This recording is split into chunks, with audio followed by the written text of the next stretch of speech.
അപ്പൊ അവർക്കൊന്നും മഴ ചെയ്തിട്ടില്ലേ? മഴ ഇന്നലെ രാത്രിയൊക്കെ ഉണ്ടായിനി, പക്ഷെ പകലൊക്കെ നല്ല ചൂടുണ്ട്. പകല് അൽഹംദുലില്ലാ. വെയിലുണ്ട്, രാത്രി ഉം നല്ല മഴ ആയിരുന്നു ഇവർക്കൊക്കെ. തുടങ്ങട്ടെ. ബിസ്മില്ലാഹിർ റഹ്മാനിർ റഹീം. അൽഹംദുലില്ലാ അൽഹംദുലില്ലാഹി റബ്ബിൽ ആലമീൻ. അസ്സലാത്തു വസ്സലാമു അലാ റസൂലില്ലാ വഅലാ ആലിഹി വസഹ്ബിഹി അജ്മഈൻ. അമ്മാ ബഅദ്. റബ്ബി ഇശ്റഹ് ലി സദ്രി വയസ്സിർ ലി അംരി വഹ്ലുൽ ഉഖ്ദത മിൻ ലിസാനി യഫ്ഖഹു ഖൗലി. اللهم انفعنا بما علمتنا وعلمنا ما ينفعنا وزدنا علما. رب زدنا علما نافعا. അൽഹംദുലില്ലാ. അല്ലാഹു സുബ്ഹാനഹു തആലയുടെ അതിമഹത്തായ അനുഗ്രഹത്താൽ നമുക്ക് അള്ളാഹുവിന്റെ ദിക്ർ ചെയ്യുന്ന ഒരു മജ്ലിസിൽ നമുക്ക് ഒരുമിച്ച് കൂടാൻ സാധിച്ചു. അൽഹംദുലില്ലാ. അള്ളാഹു തആല നമ്മളിൽ നിന്ന് എല്ലാവരിൽ നിന്നും അള്ളാഹു സ്വീകരിക്കുമാറാകട്ടെ. നമ്മുടെ കർമ്മങ്ങളെല്ലാം ഇഖ്ലാസോട് കൂടി അള്ളാഹുവിന്റെ തൃപ്തിയും പ്രീതിയും കരസ്ഥമാക്കാൻ വേണ്ടി മാത്രം ഉള്ള പ്രവർത്തനങ്ങളാക്കി അള്ളാഹു തആല നമ്മളിൽ നിന്നും അള്ളാഹു സ്വീകരിക്കുമാറാകട്ടെ. ആമീൻ.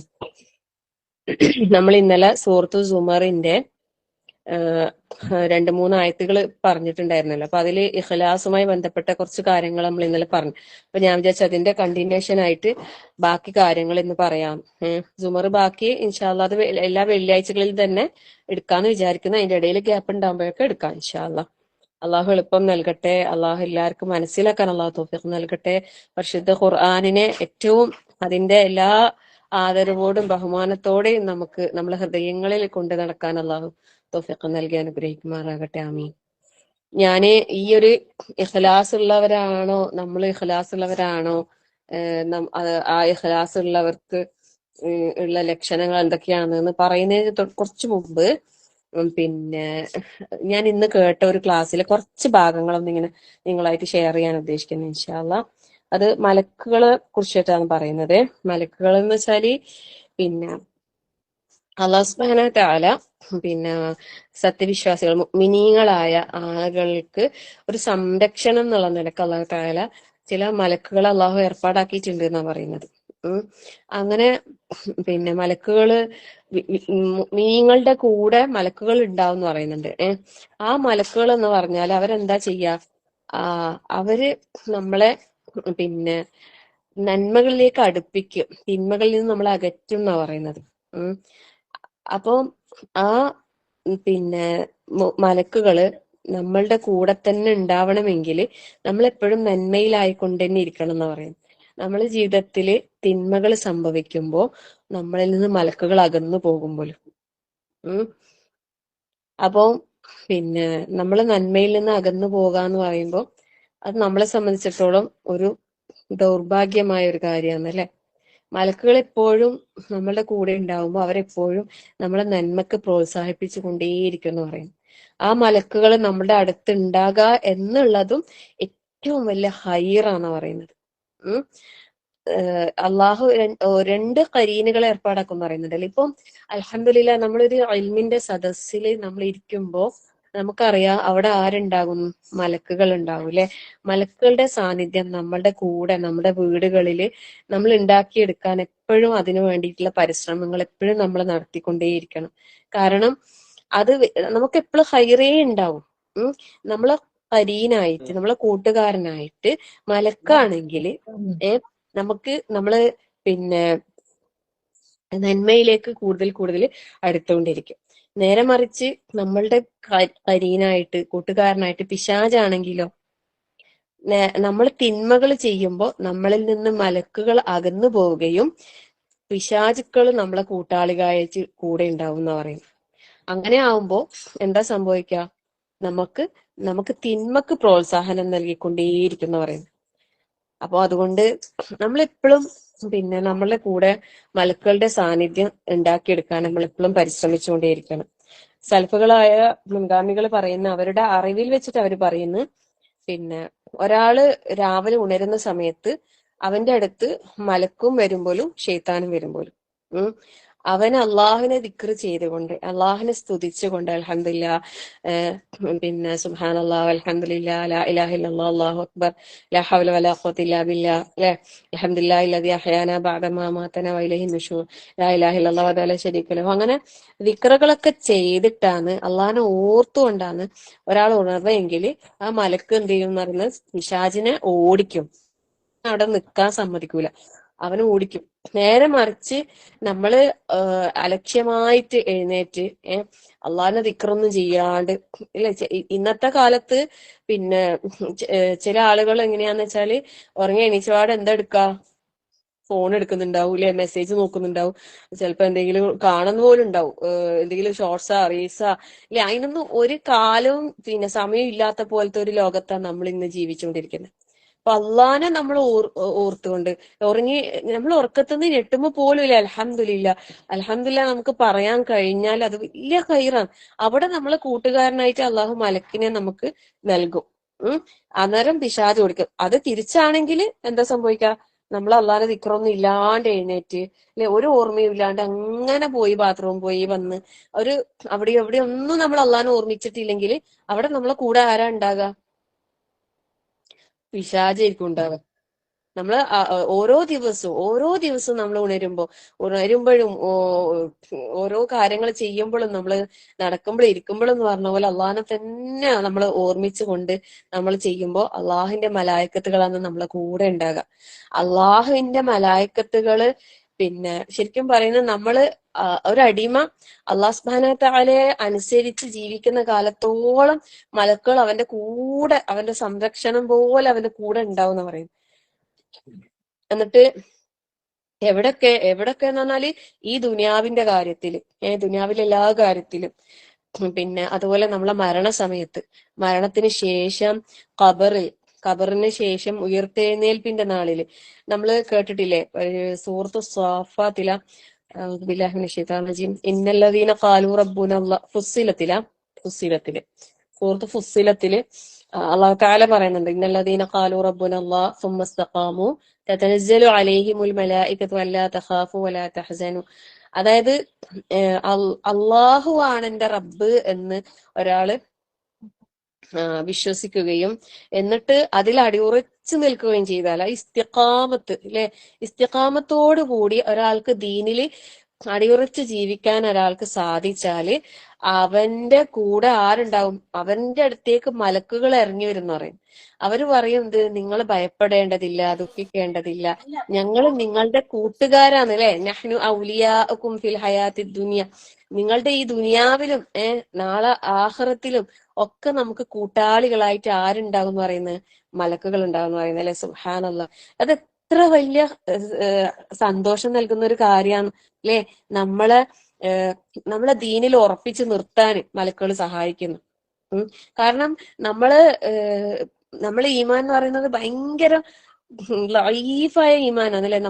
നമുക്ക് ശരിക്കും സ്ട്രോങ് ആയ ഈമാനിന്റെ ഉടമകളായി തീരാനാണ് നമ്മൾ എപ്പോഴും പരിശ്രമിക്കേണ്ടത്. അള്ളാഹു നല്ല ഈമാൻ നൽകി അള്ളാഹു നമ്മളെല്ലാരെയും അനുഗ്രഹിക്കട്ടെ, ആമീൻ.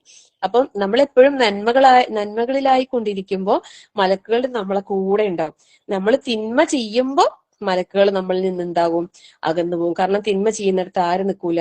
മലക്കുകൾ നിൽക്കൂല. ഏറ്റവും മലക്കുകൾ നമ്മളടുത്ത് ഉണ്ടാകാൻ ഏറ്റവും നല്ലൊരു കാര്യം എന്താണെന്നറിയോ? ഖുർആനിന്റെ പാരായണം. ഖുർആൻ പാരായണം ചെയ്യുന്നിടത്ത് മലക്കുകൾ എന്തായാലും വരും എന്ന് പറയുന്നുണ്ട്. എന്തായാലും അവർക്ക് കേൾക്കാൻ, ഖുർആൻ പാരായണം ചെയ്യുന്നത് കേൾക്കാൻ അവർക്ക് ഭയങ്കര ഇഷ്ടമാണ്. അപ്പൊ അത് നമുക്ക് എപ്പോഴും ചെയ്യാൻ കഴിയുന്ന ഒരു കാര്യല്ലേ, അല്ലെ. അള്ളാഹു തആല തന്നെ ഖുർആൻ പാരായണം ചെയ്യുന്നത് ശ്രദ്ധിച്ച് കേൾക്കും എന്ന് പറയുന്നുണ്ട്. സുബ്ഹാനല്ലാഹ്. അള്ളാഹു മലക്കുകളൊക്കെ കേൾക്കുന്ന ഒരു കാര്യം നമ്മളെ നാവിലൂടെ വരുന്നതായിരിക്കൂലെ ഏറ്റവും ഹൈർ എന്നെങ്കിൽ. അപ്പം ആ ഒരു കാര്യത്തിന്റെ ഇമ്പോർട്ടൻസ് നമ്മൾ മനസ്സിലാക്കുക. ഈ ഒരു പ്രസൻസ് നമ്മൾ എപ്പോഴും ഉണ്ടാക്കിയെടുക്കാൻ പരിശ്രമിക്കുക. അതുപോലെ തന്നെ നമ്മൾ മരിക്കുന്ന സമയത്ത് നമ്മൾ ആലോചിച്ച് നോക്ക്, അല്ലെ, മലക്കുകൾ നമ്മൾക്ക് ആ സമാധാനത്തിന്റെ മലക്കുകളാണ് നമ്മളെടുത്ത് വരുന്നെങ്കിൽ എത്ര നല്ലതായിരിക്കൂലേ. അള്ളാഹു അങ്ങനെ തന്നെ ആക്കട്ടെ, അല്ലെ. യാ അയ്യത്തുഹൻ നഫ്സുൽ മുത്മഇന്ന, ആ ഒരു സമാധാനമടഞ്ഞ ആത്മാവേ എന്നൊരു വിളി കേൾക്കാൻ നമ്മൾ ഓരോരുത്തരും കൊതിക്കുന്നുണ്ടെങ്കിൽ ആ മലക്കുകളുടെ സാമീപ്യം നമ്മൾ ഉണ്ടാക്കിയെടുക്കണം. അതുപോലെ തന്നെ നമ്മൾ മരിച്ചു കഴിഞ്ഞിട്ട് ഖബറില് നമ്മൾ തനിച്ചാന്നുണ്ടാവുക, അല്ലെ. അവിടെയും നമുക്ക് മലായിക്കത്തുകളുടെ സാന്നിധ്യം. സുബ്ഹാനല്ലാഹ്, എന്തൊരു സൗഭാഗ്യമായിരിക്കും. അതിനുശേഷം ഉയർത്തെഴുന്നേൽപ്പിന്റെ നാളില്, അല്ലെ. അപ്പം എല്ലാ സന്ദർഭത്തിലും ശരിക്കും പറയുന്നത്, പിന്നെ ഇബ്നുൽ ഖയ്യിം അദ്ദേഹം പറയുന്നത് മനുഷ്യന്റെ ഖൽബില് രണ്ട് വാതിലുണ്ട്. രണ്ട് വാതിലല്ല, ഒരു വാതില്. അത് പിന്നെ നമ്മള് പിന്നെ അതില് ആർക്കാണ് നമ്മൾ ആ വാതിലിലൂടെ പ്രവേശനം കൊടുക്കുന്നത് അവരുടെ പോലെയായിരിക്കും നമ്മളുടെ അവസ്ഥ ഉണ്ടാകാന്. ആ വാതില് നമ്മൾ ആർക്കാണ് തുറന്നു കൊടുക്കുന്നത്? നന്മയിലേക്കാണ് നമ്മൾ ആ വാതിൽ തുറക്കുന്നെങ്കിൽ നമ്മളുടെ കൂടെ ആരായിരിക്കും? മലക്കുകൾ, അല്ലെ? അള്ളാഹു സുബ്ഹാനഹു വതആലന്റെയും മലക്കുകളുടെയും സാമീപ്യം നമുക്ക് കൂടെ ഉണ്ടാകും. നേരെ മറിച്ചാണെങ്കിലോ, നേരെ തിരിച്ചാണെങ്കിലോ പിശാചിരിക്കും, അല്ലെ? അപ്പൊ അതെപ്പോഴും നമ്മളെ വാതിൽ ആർക്കാ നമ്മൾ തുറന്നു കൊടുക്കുന്നതെന്ന് എപ്പോഴും നമ്മൾ ശ്രദ്ധിക്കുക, ചിന്തിക്കാം. നമ്മള് അത് ശ്രദ്ധിച്ചു കഴിഞ്ഞാൽ തന്നെ നമ്മളെ നാവിൽ നിന്ന്, നമ്മളെ കൈകാലുകളിൽ, നമ്മളെ കണ്ണുകൾ എല്ലാം അവിടൊക്കെ നന്മകളേ വരും, നല്ല വാക്കേ നമ്മൾ പറയൂ. നമ്മള് ഒരു സംഭവം കേട്ടിട്ടില്ലേ? റസൂൽ സല്ലല്ലാഹു അലൈഹി വസല്ലമ എന്റെ കാലത്ത് രണ്ടാളുകൾ തമ്മിൽ വഴക്ക് കൂടിയിട്ട് പിന്നെ സമയത്ത് ഒരാള് ചീത്ത അപ്പൊ അയാള് മിണ്ടാതെ ഒന്നും മറുപടി പറയാതെ നിൽക്കുന്നു, അല്ലെ? അങ്ങനെ ആ സമയത്ത് റസൂൽ അവിടെ ഇരിക്കുന്നുണ്ടായിരുന്നു. പക്ഷെ ഇയാള് തിരിച്ച് മറുപടി പറയാൻ തുടങ്ങിയപ്പോ റസൂൽ സല്ലല്ലാഹു അലൈഹി വസല്ലം അവിടുന്ന് എഴുന്നേറ്റ് പോയി. അന്നേരം ആ സഹാബി റസൂൽ സല്ലല്ലാഹു അലൈഹി വസല്ലമയോട് ചോദിക്കുന്നുണ്ട്, അല്ലെ, എന്താ ഞാൻ ഇത്രയും നേരം അത് അബൂബക്കർ സിദ്ദീഖ് അല്ലേ ടീച്ചറെ? അങ്ങനെയും പറയുന്നുണ്ട്, രണ്ട് സഹാബാക്കളിൽ നിന്ന് വേറൊരു ഹദീസിൽ പറയുന്നുണ്ട്. അതുകൊണ്ട് ഞാൻ അങ്ങനെ പറഞ്ഞതാണ്. രണ്ട് വിധത്തിൽ റിപ്പോർട്ട് വന്നിട്ടുണ്ട്. പിന്നെ അപ്പോ റസൂൽ സല്ലല്ലാഹു അലൈഹി വസല്ലം പറയുന്നുണ്ടല്ലോ, ഇത്രയും സമയം നിനക്ക് വേണ്ടി മറുപടി പറഞ്ഞത് ഒരു മലക്കായിരുന്നു. പക്ഷെ ഇപ്പൊ നീ തിരിച്ച് മറുപടി പറയാൻ തുടങ്ങിയപ്പോ മലക്ക് അവിടുന്ന് പോയി, പിശാചാ വന്നത്. പിശാചിന്റെ അടുത്ത് ഇരിക്കാൻ ഞാൻ ഇഷ്ടപ്പെടുന്നില്ല, അതുകൊണ്ടാണ് ഞാൻ എഴുന്നേറ്റ് പോയത്. സുബ്ഹാനല്ലാഹ്. അപ്പൊ നമ്മൾ ഓരോരുത്തരും ചിന്തിക്കേണ്ട വലിയ ഗൗരവമുള്ള ഒരു വിഷയമാണ്.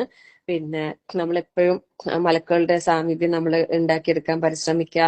അതുപോലെ മലക്കളുടെ പ്രാർത്ഥന കിട്ടുന്ന കുറേ സന്ദർഭങ്ങൾ നമ്മൾ പറഞ്ഞിട്ടുണ്ട്. പ്രത്യേകമായിട്ട് പിന്നെ ക്ലാസ് തന്നെ ഞാൻ എടുത്തു തന്നിട്ടുണ്ടായിരുന്നു, മലക്കുകളുടെ പ്രാർത്ഥന കിട്ടുന്ന സന്ദർഭങ്ങൾ ഏതൊക്കെയാണെന്നുള്ളത്, അല്ലെ? നമ്മള് മറ്റൊരാൾക്ക് വേണ്ടിയിട്ട് ആത്മാർത്ഥമായിട്ട് നമ്മൾ പ്രാർത്ഥിക്കുമ്പോൾ മലക്കുകൾ നമുക്ക് വേണ്ടി പ്രാർത്ഥിക്കും. നല്ല ഈമാനുള്ള മുഅ്മിനീങ്ങൾക്ക് വേണ്ടിയിട്ട് അള്ളാഹുവിന്റെ അർശ് വഹിക്കുന്ന, അല്ലെ, മലക്കുകൾ പ്രാർത്ഥിക്കും.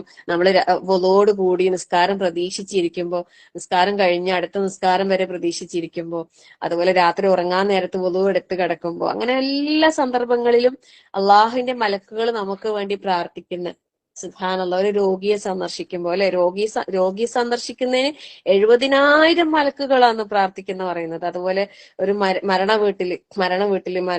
മയ്യിത്ത് സന്ദർശിക്കുന്നവന്, അങ്ങനെ ഓരോ സന്ദർഭങ്ങളിലും അള്ളാഹുവിന്റെ മലക്കുകളുടെ പ്രാർത്ഥന ലഭിക്കുന്ന സന്ദർഭങ്ങൾ നമ്മളെ ജീവിതത്തിൽ ഉണ്ടാക്കിയെടുക്കുക. നമ്മൾ സൂറത്തുൽ ഫാത്തിഹ പാരായണം ചെയ്തിട്ട് ആമീൻ പറയുമ്പോ, അല്ലെ, അതിന്റെ കൂടെ ആര് പറയും? ആമീൻ, മലക്കുകൾ ആമീൻ പറയും പറഞ്ഞിട്ടുണ്ട്, അല്ലെ? അപ്പൊ അങ്ങനെയുള്ള സന്ദർഭങ്ങള് നമ്മൾ ഓർക്കുക. ഞാൻ ഇന്നിങ്ങനെ ഒരു ക്ലാസ് കേട്ടപ്പോ അതിലുള്ള പോയിന്റ് ജസ്റ്റ് നോട്ട് ചെയ്തതാണ്. ഓരോ ദിവസവും ഒരുപാട് ക്ലാസ്സുകൾ കേൾക്കലുണ്ട്. അപ്പോഴൊക്കെ വിചാരിക്കും ഞാൻ ഇങ്ങനെ എഴുതിയെടുത്തിട്ട് നിങ്ങൾക്ക് പറഞ്ഞു തരണം. അപ്പൊ ഇന്ന് കുറച്ച് സമയം കിട്ടിയോണ്ട് വേഗം അത് ഒന്നിങ്ങനെ നോട്ട് ചെയ്തതായിരുന്നു. അപ്പം നമ്മൾ ഇവിടെ മനസ്സിലാക്കേണ്ട പ്രധാനപ്പെട്ട പോയിന്റ് എന്ന് പറയുന്നത്, തിന്മകൾ നമ്മളിൽ സംഭവിക്കുമ്പോൾ മലക്കുകൾ നമ്മളിൽ നിന്ന് അകന്നു പോകും. അതിന് നമ്മൾ എന്താക്കരുത്? അവസരമുണ്ടാക്കരുത്. എപ്പോഴും നന്മയിലായി ജീവിക്കാൻ പരിശ്രമിക്കുക. അള്ളാഹു സുബ്ഹാനഹു വതആല നമുക്ക് എല്ലാവർക്കും അതിനുള്ള തൗഫീഖ് നൽകി അനുഗ്രഹിക്കട്ടെ. ആമീൻ. ഇനി നമ്മൾ ഇന്നത്തെ വിഷയത്തിലേക്ക് കടക്കാം ഇൻഷാ അല്ലാഹ്. നമ്മള് ഇന്നലെ പറഞ്ഞത് ഇഖ്ലാസ് എന്താണ് എന്നുള്ളതാണ് നമ്മൾ ഇന്നലെ പറഞ്ഞത്, അല്ലെ? ഇഖ്ലാസ് എന്താണെന്നുള്ള കാര്യങ്ങൾ നമ്മൾ ഇന്നലെ വിശദീകരിച്ചു. ഇന്ന് നമ്മൾ പരിശോധിക്കുന്നത് എന്താണെന്നറിയോ? നമുക്ക് ഇഖ്ലാസ് ഉണ്ടോ? ഇഖ്ലാസ് ഉള്ളവന്റെ ലക്ഷണങ്ങൾ എന്തൊക്കെയാണെന്ന് പറയാൻ പോകുന്നു. ആ ഓരോ ലക്ഷണങ്ങളും നമ്മളിൽ ഉണ്ടോ എന്ന് നമ്മൾ ഓരോരുത്തരും നമ്മൾ ഓരോരുത്തരും പരീക്ഷിക്കാം, അല്ലെ? ഇഖ്ലാസ് എന്ന് പറയുമ്പോ എന്താണ്? അള്ളാഹുവിന്റെ വജ്ഹ് ഉദ്ദേശിച്ചുകൊണ്ട് മാത്രമാണ് നമ്മളെ പ്രവർത്തനങ്ങൾ ഉണ്ടായിരിക്കേണ്ടത്. അതിനാണ് ഇഖ്ലാസ് എന്ന് പറയുന്നത്, അല്ലെ? അള്ളാന്റെ തൃപ്തി പ്രതീക്ഷിക്കാതെ ചെയ്യുന്ന മുഴുവൻ കർമ്മങ്ങളുടെയും അവസ്ഥ എന്തായിരിക്കും? അതേക്കുറിച്ച് പറയുന്നത് എന്താ? വഖദിന്നാ ഇലാ മാ അമിലു മിൻ അമലിൻ ഫജഅൽനാഹു ഹബാഅൻ മൻസൂറ, അല്ലെ? അള്ളാന്റെ തൃപ്തി അല്ലാതെ മനുഷ്യന്മാരുടെയോ, അല്ലെ, മറ്റ് ലക്ഷ്യങ്ങളോ ഉദ്ദേശിച്ച് ചെയ്യുന്ന പ്രവർത്തനങ്ങൾ, മനുഷ്യന്മാരുടെ തൃപ്തിയോ അങ്ങനെയുള്ള കർമ്മങ്ങൾ നാളെ ചിന്നിച്ചിതറിയ ധൂളികൾ പോലെ ആയിട്ട് ഉണ്ടാവാന്ന് പറയുന്നുണ്ട്. അള്ളാഹു കാത്തുരക്ഷിക്കുമാറാകട്ടെ. ആമീൻ. അപ്പോ ഒരുപാട് അധ്വാനിച്ച് കഷ്ടപ്പെട്ട് ഒരുപാട് ചെയ്തിട്ട് ഒന്നും ഇല്ലാതെ മുഖം കുത്തിയ നിലയിൽ നരകത്തിലേക്ക് വലിച്ചേച്ചു കൊണ്ടുപോകുന്ന ഒരവസ്ഥ ഒരാൾക്കും വരാതിരിക്കട്ടെ. അള്ളാഹു തആല ഏറ്റവും ആത്മാർത്ഥതയോടുകൂടി കർമ്മങ്ങൾ അനുഷ്ഠിക്കാൻ അള്ളാഹു നമുക്ക് എല്ലാവർക്കും തൗഫീഖ് പ്രദാനം ചെയ്യുമാറാകട്ടെ. ആമീൻ.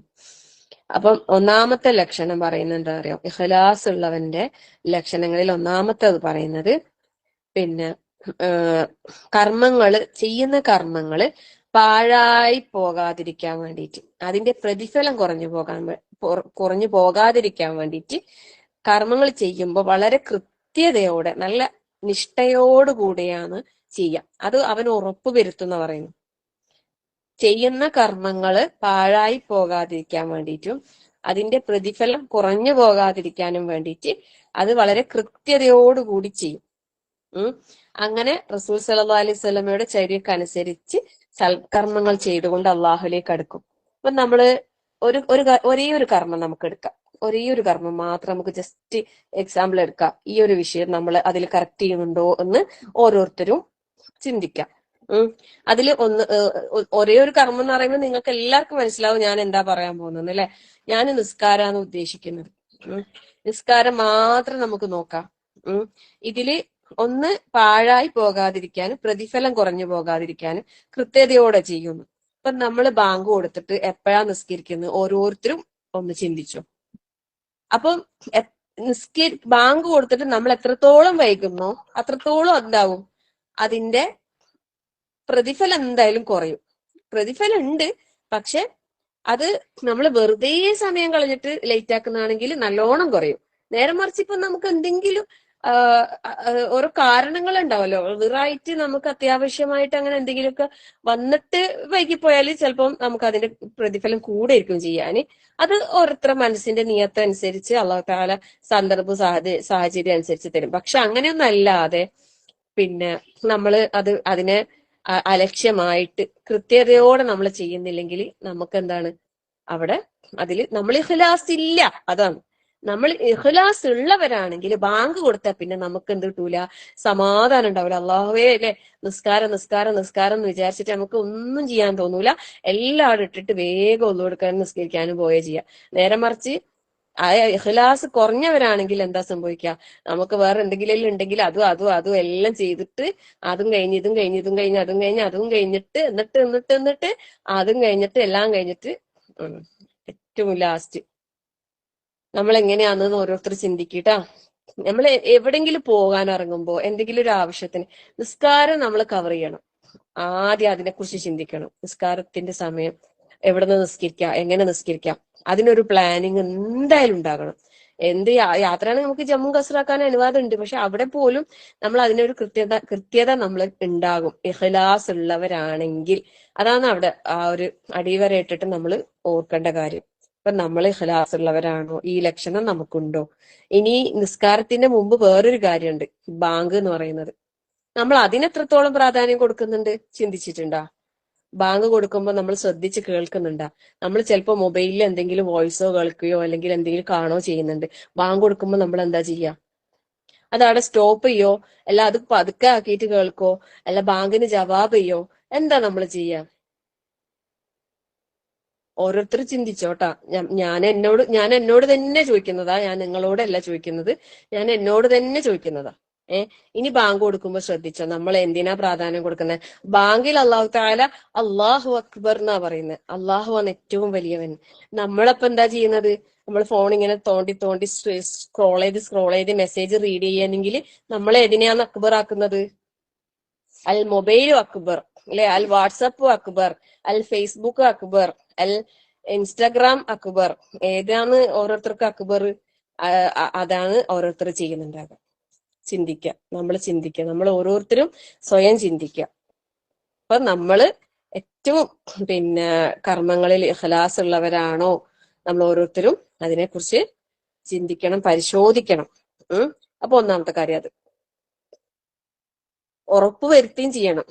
ഇനി രണ്ടാമത്തെ എന്താ പറയുന്ന അറിയോ? എപ്പോഴും സ്വന്തത്തിലേക്ക് ഇങ്ങനെ നോക്കും. എങ്ങനെയാന്ന് വെച്ചാല് നല്ല അഭിമാനത്തോടെയല്ല, അതൃപ്തിയോടെ, അവജ്ഞയോടെ. അതായത് സ്വന്തത്തെ കുറിച്ച് ഒരു ഇതുണ്ടാവൂല, സ്വന്തം കർമ്മങ്ങളിൽ വഞ്ചിതനാകൂല. അതായത് ചെയ്യുമ്പോൾ തന്നെ വിചാരിക്കും അള്ളാഹ് ഇത് അള്ളാഹിന്റെ അടുത്ത് സ്വീകരിക്കപ്പെടുമോ എന്നുള്ള ആ ഒരു ഭയത്തോടെ ആയിരിക്കും എന്താകുക ചെയ്യാന്ന് പറയുന്നു. ഇഖ്ലാസ് ഉള്ള ഒരാള് കർമ്മങ്ങൾ ചെയ്യുമ്പോൾ അവൻ സ്വന്തത്തിലേക്ക് നോക്കും, അതൃപ്തിയോടെ നോക്കും. അത് പോരാ പോരാ പോരാ, ഞാൻ ചെയ്യുന്നതൊന്നും പോരാ, അല്ലെ, എന്റെ കർമ്മങ്ങളൊന്നും പോരാ, അത്ര പോരാ, ഇനിയും നന്നാകാനുണ്ട്. അങ്ങനെ സ്വന്തത്തിലേക്ക് നോക്കും. ശരിക്കും നമ്മള് ബാങ്ക്, അതുപോലെ വുളു, ഇതെല്ലാം ഓരോന്നും കറക്റ്റ് നമ്മള് വുളുവിന് ശേഷമുള്ള ദുആ, അല്ലെ, ബാങ്കിന്റെ ജവാബ്, ബാങ്കിന്റെ ശേഷമുള്ള ദുആ, ഇതെല്ലാം ഇങ്ങനെ കറക്റ്റ് ഫോളോ അപ്പ് ഇങ്ങനെ ചെയ്താലുണ്ടല്ലോ ആ നിസ്കാരം ഒരു നിസ്കാരം തന്നെ ആയിരിക്കും. പക്ഷെ നമ്മൾ അപ്പോ മുതൽ ഒരുങ്ങി, ബാങ്ക് മുതൽ നമ്മൾ ഒരുങ്ങി. നേരെ മറിച്ച് ബാങ്ക് ശ്രദ്ധിച്ചിട്ടില്ല, വുളു ശ്രദ്ധിച്ചിട്ടില്ല, ബാങ്കിന് ശേഷം ദുആ ചെയ്തിട്ടില്ല, സലാത്ത് ചൊല്ലിയിട്ടില്ല, വുളുവിന്റെ ദുആ ചെയ്തിട്ടില്ല, ഒന്നും ഇല്ലാണ്ട് ഒരു നിസ്കാരം എന്ത്, അല്ലേ? അവിടെ നിസ്കാരം തന്നെ എന്തിനാ കൊള്ളുക? കാരണം അതിന് മുമ്പുള്ള സ്റ്റെപ്പ് ഒന്നും എന്തായിട്ടില്ല, കറക്റ്റ് ആയിട്ടില്ല. പിന്നെ ഇതിങ്ങനെ കറക്റ്റ് ആവാ. അപ്പൊ നമ്മൾ നിസ്കാരം കറക്റ്റ് ആണ്, ഇതിന് മുമ്പുള്ള സ്റ്റെപ്പെല്ലാം നമ്മൾ എന്താകണം, കറക്റ്റ് ആവണം, അല്ലെ? അപ്പൊ അങ്ങനെ ശ്രദ്ധ കൊടുക്കാം നമുക്ക്. നമ്മളോട് തന്നെ നമ്മൾ നോക്കിയിട്ട് നമ്മൾ ശ്രദ്ധിക്കുക. ഇനി നമ്മളെ കുറിച്ച് നമുക്കൊരു ഒഴിജിബ്, ഇന്നലെ പറഞ്ഞ പോലത്തെ അത് ഉണ്ടാവാനും പാടില്ല. ഞാൻ അത്യാവശ്യം കൊള്ളാം എന്നൊരു ചിന്തയോ തോന്നലോ ഉണ്ടാവാൻ പാടില്ല. പിന്നെ മൂന്നാമതായിട്ട് പറയുന്നത് എന്താ അറിയോ? സ്വന്തം കർമ്മങ്ങളെ കുറിച്ചിട്ട് മറ്റുള്ളവരോട് പൊങ്ങച്ചം പറയൂല. അല്ലെങ്കിൽ അത് അള്ളാഹുവിനോട് ചെയ്യുന്നൊരു ദാക്ഷിണ്യമായിട്ട് അവൻ അതിനെ കാണൂല. അതായത് അള്ളാഹു തആല ശരിക്കും പറഞ്ഞാല് നമുക്ക് അള്ളാഹു കാരുണ്യം ചെയ്യുന്നതാ, അല്ലെ? നമ്മളെ ഹിദായത്തിലാക്കി ഈമാൻ നൽകി എന്നുള്ളത് എന്താണ്? അത് അള്ളാഹു നമുക്ക് നൽകുന്ന ഒരു കാരുണ്യം മാത്രം, അള്ളാഹുവിന്റെ കാരുണ്യം മാത്രം, അല്ലാതെ നമ്മളുടെ കാരുണ്യമല്ല. നമ്മൾ അള്ളാഹ്ക്ക് കൊടുക്കുന്ന കാരുണ്യം എന്നല്ല, അല്ലെ? നമ്മൾ ചെയ്യുന്ന ഇബാദത്ത് എന്ന് പറയുന്നത്. നമ്മളൊരു കഥ ഓർത്താൽ മതി, അല്ലെ? 500 വർഷം ഇബാദത്ത് ചെയ്ത ആ മനുഷ്യന്റെ ഇബാദത്ത് മുഴുവനും തൂക്കി 2 കണ്ണുകൾ ഒരു തുലാസിൽ വെച്ചപ്പോ അതിന് പോലും മതിയാകുന്നതല്ല 500 വർഷം. നമ്മളാകെ ജീവിച്ചാലും എത്ര 60 70 കൂടിപ്പോയ 80. അതില് നമ്മളെ ഇബാദത്ത് ചെയ്തത് എത്ര വർഷമായിരിക്കും? ആദ്യത്തെ കുറെ കാലമെല്ലാം അങ്ങനെ ഇങ്ങനെ തേരാപ്പാരം നടന്ന്, അല്ലെ? കുറെ ഉറങ്ങി, കുറെ അങ്ങനെ ഇങ്ങനെയെല്ലാം തീർത്തിട്ട് ഈ ഇബാദത്ത് ചെയ്ത വർഷം കണക്ക് കൂട്ടിയാൽ വളരെ കുറച്ചേ ഉണ്ടാവും. ഈ 500 വർഷം ചെയ്ത ആളെ തന്നെ 2 കണ്ണിന് മതിയാവൂല. അപ്പൊ പിന്നെ ഈ കുറഞ്ഞ കാല ആയുസ് കിട്ടിയ നമ്മളെല്ലാം ഇബാദത്ത് ഏതിനാ മതിയാകാ? സുബ്ഹാനല്ലാഹ്, ലാ ഹൗല വലാ ഖുവത ഇല്ലാ ബില്ലാ. അള്ളാഹുവിന്റെ അനുഗ്രഹങ്ങൾക്ക് നമ്മൾ നന്ദി കാണിക്കണം എന്ന് പറഞ്ഞാല് നമ്മളെ കൊണ്ട് പറ്റുന്ന രീതിയിൽ, അല്ലെ, അൽഹംദുലില്ലാന്നെങ്കിലും നമ്മളെ വാക്കുകൾ കൊണ്ടൊരു അൽഹംദുലില്ലെങ്കിലും നമുക്ക് പറയാൻ കഴിഞ്ഞിട്ടില്ലെങ്കിൽ പിന്നെ എന്തിനാ നമ്മളെ കൊള്ളാല്ലേ? അള്ളാഹു കാത്തുരക്ഷിക്കട്ടെ, ആമീൻ. അപ്പൊ നമ്മള് മറ്റുള്ളവരോട് പൊങ്ങച്ചം പറയണ്ട. അള്ളാന്റെ കാരുണ്യാണ് ഇതെന്ന് മനസ്സിലാക്കാം. പിന്നെ നാലാമതായിട്ട് പറയുന്നത് എന്താ അറിയോ? ഇഖ്ലാസുള്ള ഒരാളെ സംബന്ധിച്ചിടത്തോളം അവൻ ഒരിക്കലും തന്റെ കർമ്മങ്ങള് മറ്റുള്ളവരുടെ മുമ്പിൽ പരസ്യപ്പെടുത്തുന്നതിന് ഇഷ്ടപ്പെടൂല. അവന് അത് ചെയ്തതിന് പകരം അത് രഹസ്യമാക്കി വെക്കാനാണ് ഇഷ്ടപ്പെടുക. ഞാൻ ഇന്നലെ പറഞ്ഞിട്ടില്ലേ, ഒരു സലഫുകളിൽപ്പെട്ട ഒരാള്, പിന്നെ അദ്ദേഹം ഇങ്ങനെ ക്ലാസ് ഒക്കെ എടുക്കുന്ന സമയത്ത് അദ്ദേഹത്തിന് കരച്ചിൽ വരുമ്പോ അദ്ദേഹത്തിന്റെ മുഖം അദ്ദേഹം ചുമരിന്റെ ഭാഗത്തേക്ക് തിരിക്കും. എന്നിട്ട് പിന്നെ കരയുമ്പോ സൗണ്ടൊക്കെ മാറുമല്ലോ, അപ്പൊ പറയും അതെനിക്കൊരു ബാധിച്ച ചെറിയൊരു ജലദോഷമാണ്. അത്ര പോലും അവര് സൂക്ഷ്മത പാലിക്കുന്നവരായിരുന്നു. സുബ്ഹാനല്ലാഹ്. അപ്പം ആളുകളുടെ മുമ്പിൽ പരസ്യപ്പെടുത്തുന്നതിന് അവർ ഇഷ്ടപ്പെടൂല. പക്ഷെ പിന്നെ ഈ വിഷയത്തിൽ വേറെയും കാര്യങ്ങളുണ്ട് കേട്ടോ. അതായത് പരസ്യപ്പെടുത്തുന്നതിന് ഇഷ്ടപ്പെടൂല എന്നേ ഉള്ളൂ. പക്ഷെ ചിലപ്പോ അള്ളാഹു തആല തന്നെ എന്താക്കൂ, ചില കാര്യങ്ങൾ വെളിപ്പെടുത്തും. അപ്പൊ അത് പിന്നെ എന്തിനാന്ന് വെച്ചാല് അത് മറ്റുള്ളവർക്കും ഒന്ന് പ്രചോദനവും, പിന്നെ അവർക്ക് ദുനിയാവിൽ നിന്ന് തന്നെ കിട്ടുന്ന ഒരു എന്താ പറയാ ഒരു അംഗീകാരം, അതാണത്. ഇപ്പൊ ഞാൻ ഇന്ന് തുടക്കത്തിൽ കുറച്ച് കാര്യങ്ങൾ പറഞ്ഞിട്ടുണ്ടായില്ലേ, അതൊന്നും ഇതിൽ പെടൂല കേട്ടോ. കാരണം അത് ഞാൻ ഒറ്റയ്ക്ക് ചെയ്യുന്ന കാര്യമല്ല, അത് നിങ്ങളെല്ലാവരും അതിന്റെ ഭാഗമാക്കാണ്. അതുകൊണ്ടാണ് ആ സന്തോഷം നിങ്ങളെ അറിയിച്ചത്. ഞാൻ ഒറ്റയ്ക്ക് ആർക്കെങ്കിലും ബാഗും ബുക്കും വാങ്ങിച്ചു കൊടുത്തിട്ടുണ്ടെങ്കിൽ ഞാൻ നിങ്ങളോട് പറയൂല. പക്ഷെ നിങ്ങളെല്ലാരും 100, 200, 500 ഒക്കെ തന്നിട്ട് കുറെ കുട്ടികൾക്ക് വാങ്ങിക്കൊടുക്കാൻ പറ്റിയത്, അപ്പൊ അതെല്ലാരും അറിയേണ്ട ഒരു സന്തോഷമാണ്. കാരണം തന്നവർക്ക് ഒരു സന്തോഷം, തരാത്തവർക്ക് ഇനി തരാനുള്ള ഒരു പ്രചോദനം. അത്രേ ഞാൻ ഉദ്ദേശിച്ചിട്ടുള്ളൂ കേട്ടാ. അപ്പൊ അങ്ങനെയുള്ള കാര്യങ്ങൾ അങ്ങനെയൊന്നും പറയുന്നതിനൊന്നും കുഴപ്പമൊന്നുമില്ല കേട്ടാ. അങ്ങനെ നമ്മൾ നന്മ ഉദ്ദേശിച്ചിട്ട് നമ്മളെ മനസ്സിൽ റിയാ ഒന്നും വരില്ല എന്ന് ഉറപ്പുണ്ടെങ്കിൽ ചില കാര്യങ്ങൾ പരസ്യപ്പെടുത്തുന്നതാണ് ഹൈറ്. കാരണം അത് മറ്റുള്ളവർക്ക് അതിലേക്ക് ഉള്ള ഒരു മാർഗം തുറന്നു കൊടുക്കലാണ്. അങ്ങനെ എന്റെല്ലാം ജീവിതത്തിൽ അങ്ങനെയുള്ള ചില ആൾക്കാരുടെ പ്രവർത്തനങ്ങൾ ഭയങ്കര സ്വാധീനം ചെലുത്തിയിട്ടുണ്ട്. നമുക്കത് നന്മയിലേക്ക് എത്താൻ വേണ്ടിയിട്ട് പ്രചോദനമായിട്ടുണ്ട്. അൽഹംദുലില്ലാ. അങ്ങനെ പിന്നെ അടുത്ത പറയുന്നത് എന്താ അറിയോ? പ്രശംസയുടെയും മുഖസ്തുതിയുടെയും വിഷയത്തിൽ വിരക്തി കാണിക്കുന്നവരാണ് അവർ. അതായത് അവർ അതിനെ ഇഷ്ടപ്പെടുകയും ചെയ്യില്ല, അതിനെ പ്രതീക്ഷിക്കുന്നുമില്ല.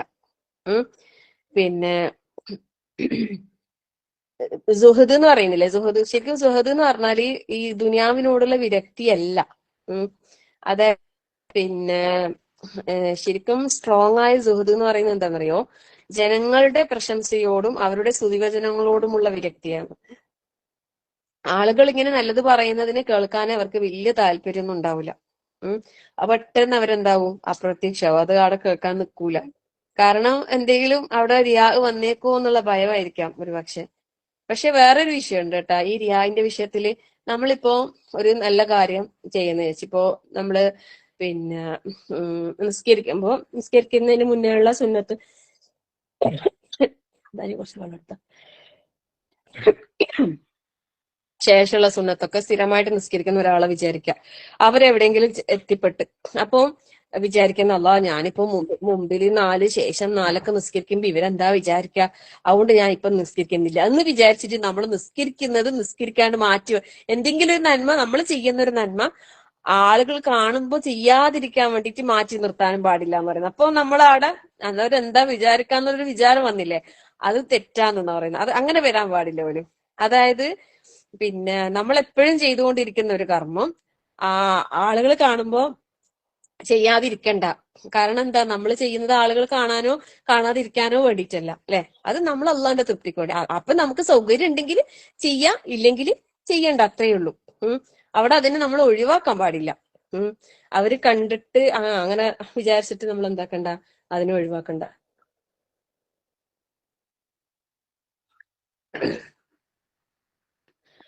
അപ്പൊ ആ ഒരു കാര്യം നമ്മൾ ശ്രദ്ധിക്കാം.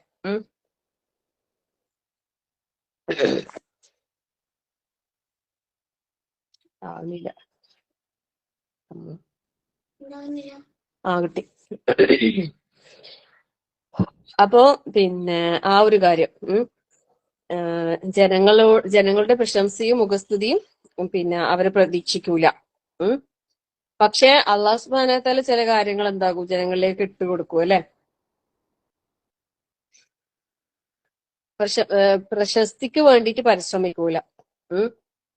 പിന്നെ ഇഖ്ലാസുള്ള ഒരാള് പിന്നെ ഒരു ഇങ്ങനെ ആളുകളുടെ പ്രശസ്തി ആഗ്രഹിച്ചിട്ട് ഒന്നും ചെയ്യൂല. പറയുന്നത് പിന്നെ ഇഖ്ലാസുള്ള ഒരാള് പിന്നെ ഇങ്ങനെ സജീവമായിട്ട് രംഗത്ത് പ്രവർത്തിക്കുന്ന നല്ല ആത്മാർത്ഥമായ പ്രവർത്തകരെ പോലും പിന്നെ ഈ പ്രശസ്തി എന്താക്കിയിട്ടുണ്ട്, ദുഷിപ്പിച്ചിട്ടുണ്ട്. അങ്ങനെ ആകുമ്പോ എന്താവുന്ന വെച്ചാൽ ജനങ്ങളുടെ പ്രീതിക്ക് പിന്നാലെ പോകുന്ന ഒരവസ്ഥ. അങ്ങനെ ആകുമ്പോ അവര് ജനങ്ങളുടെ പ്രീതിക്ക് പിന്നാലെ പോയിട്ട് അള്ളാഹിന്റെ കോപം വാങ്ങുന്ന ഒരവസ്ഥ വരിക ചെയ്യുന്നത്. അയ്യൂബുൽ അസ്സഖ്താനി റഹ്മുള്ള പറയുന്നു, അള്ളാഹുവാണ് തന്റെ പദവിയെ കുറിച്ച് ജനങ്ങൾ അറിയാതിരിക്കുന്നത് ഒരു അടിമയെ സന്തോഷിപ്പിക്കുന്നില്ലെങ്കിൽ അവൻ തന്റെ റബ്ബിനോട് സത്യസന്ധത പുലർത്തിയിട്ടില്ല. തന്റെ പദവിയെ കുറിച്ച് ജനങ്ങൾ അറിയാതിരിക്കുന്നത് ഒരടിമയെ സന്തോഷിപ്പിക്കുന്നില്ലെങ്കിൽ. അറിയുന്നതാണോ നമുക്ക് സന്തോഷം, അറിയാതിരിക്കുന്നതാണോ സന്തോഷം? ആലോചിച്ച് നോക്കിക്കോ. ഇത് ഞാൻ നിങ്ങളോട് പറയുന്നല്ല കേട്ടോ, ഞാൻ എന്നോട് തന്നെ പറയുന്നതാണ്. നമ്മൾ ഓരോരുത്തരും ചിന്തിക്കുന്നതാ. നമുക്കെല്ലാം എല്ലാവരും അറിയുന്നതാ ഇഷ്ടം അല്ലെ. അല്ലാഹു അക്ബർ, ലാ ഹൗല വലാ ഖുവത ഇല്ലാ ബില്ലാഹ്. നമ്മളുടെ സന്തോഷങ്ങൾ നമ്മൾ മറ്റുള്ളവരെ അറിയിക്കുന്നതിനെ കൊണ്ടൊന്നും കുഴപ്പമൊന്നുമില്ല കേട്ടാ. സന്തോഷങ്ങളെല്ലാം നമ്മൾ പറയണം, അതുപോലെ അനുഗ്രഹങ്ങളും നമ്മൾ മറ്റുള്ളവരെ അറിയിക്കണം എന്ന് പറയുന്നുണ്ട്. അമ്മാ ബിനിഅമതി റബ്ബിക ഫഹദ്ദിസ് എന്ന് പറഞ്ഞിട്ടുണ്ട് അല്ലെ. നിങ്ങൾക്ക് അള്ളാഹു നൽകിയ അനുഗ്രഹങ്ങളെ കുറിച്ച് നിങ്ങൾ എന്താണ് പറയണം എന്ന് പറയുന്നുണ്ട്. അത് പറയാം. അനുഗ്രഹങ്ങളെ കുറിച്ച് നമുക്ക് പറയുന്നതിന് ഒരു കുഴപ്പമില്ല കേട്ടാ. അള്ളാഹിന്റെ അനുഗ്രഹം പിന്നെ അള്ളാഹുവിന്റെ സന്തോഷം അതെല്ലാം പിന്നെ പറയുന്നതിനൊന്നും ഒരു കുഴപ്പമില്ല. പിന്നെ ഇപ്പൊ ഇവിടെ പറഞ്ഞത് എന്താന്ന് വെച്ചാല് അതിരിക്കുന്നത് സന്തോഷിപ്പിക്കുന്നില്ലെങ്കിൽ അള്ളാഹുവിനോട് അവൻ സത്യസന്ധത പുലർത്തിയിട്ടില്ല എന്നാ പറയുന്നത്. അപ്പൊ അത് നമ്മള് പിന്നെ ശ്രദ്ധിക്കാം.